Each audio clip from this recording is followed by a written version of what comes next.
Tako beležijo 15-odstoten porast ekoloških kmetov glede na lansko leto, kar je posledica povečanja dejavnosti.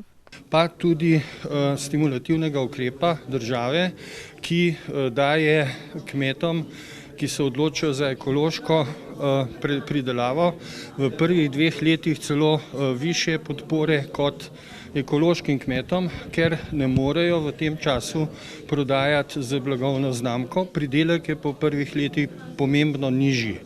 Na Dolenjskem, še posebej v občini Mirna Peč, je močno razvita govedoreja. Prireja mleka je na primer predvsem konvencionalna. V bistvu v preteklosti tudi ni bilo neke velike možnosti, da bi recimo prodajali ekološko mleko ali pa mleko prirejeno na ekološki način.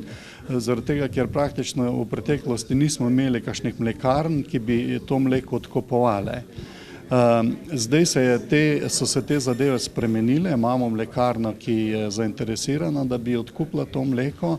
S tem je nakazana možnost tudi za ekološko prirejo mleka. Sicer pa Bevc izpostavlja tudi druge možnosti ekološkega kmetovanja v živinoreji. Zdaj najbolj poznana je ta reja krav dojilj, ker gre pač za ekološko prirejo mesa.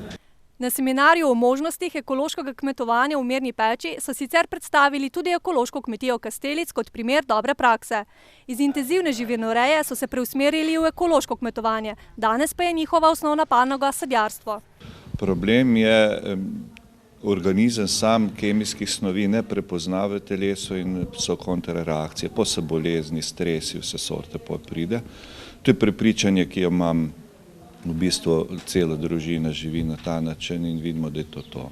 Z novo finančno perspektivo naj bi sicer povečali podporo za sonaravno pridelavo, kar naj bi med drugim vodilo tudi k manjšim podnebnim spremembam.